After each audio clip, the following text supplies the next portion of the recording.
रविवार दिनांक 19/2/2026 रोजी सातारा तालुका पोलीस स्टेशनच्या गोपनीय अंमलदारांना गोपनीय माहिती मिळाली. त्या अनुषंगाने एक अवैध दारूची वाहतूक होती अशी माहिती मिळाल्याने पोलीस स्टेशनचे प्रभारी अधिकारी तांबेसाहेब आणि त्यांच्या अधीनस्थ अधिकारी अंमलदार यांनी सापळा रचून अशा अवैध दारू वाहतुकीचा एक कंटेनर होता तो त्यांनी इंटरव्हेन केला आणि त्याची तपासणी केली असता त्याच्यामध्ये जवळपास 1480 बॉक्स जी दारू आहे माल्ट व्हिस्की नावाची दारू च्या बॉटल्स होत्या. त्याच्यामध्ये प्रत्येक बॉक्समध्ये ऑलमोस्ट 48 बॉटल्स आहेत ज्याची प्रत्येकी किंमत 220 रुपये आहे. असं एकूण ही जी दारूची वाहतूक होत होती, अवैध दारूची वाहतूक जी होत होती ही ऑलमोस्ट 1,56,00,00,000 रुपयांची ती अमाऊंट, म्हणजे तेवढ्या किमतीची दारू ही वाहतूक होत होती.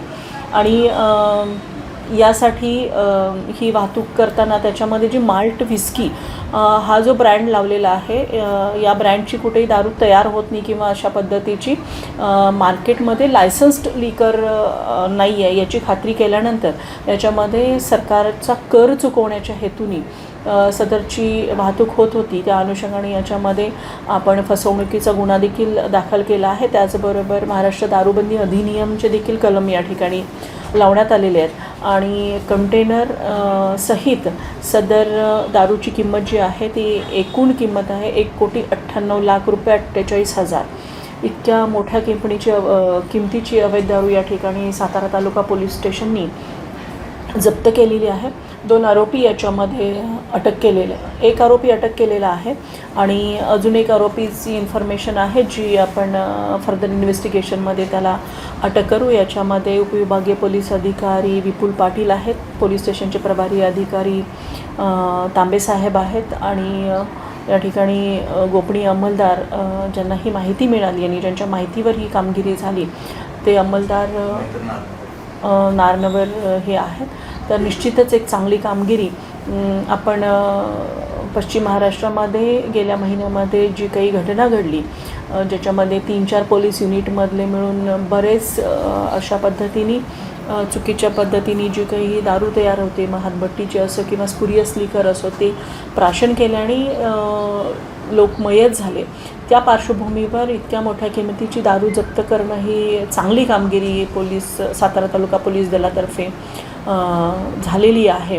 आणि निश्चितच याच्यामध्ये आम्ही सॅम्पल काढून घेतलेले आणि सॅम्पल आम्ही FSLला पाठवत आहोत आणि याच्यामध्ये जर काही आरोग्याला हानिकारक जर काही कंटेंट मिळाले तर निश्चितच त्याच्यामध्ये BNS कलम 123 नुसार म्हणजे आरोग्याला हानिकारक किंवा ज्यांनी मृत्यू येऊ शकतो अशा पद्धतीचे पदार्थ तयार करणं आणि ते लोकांना खाण्यासाठी किंवा प्राशनासाठी अवेलेबल करून देणं हे कलम देखील आम्ही वाढ करत आहोत.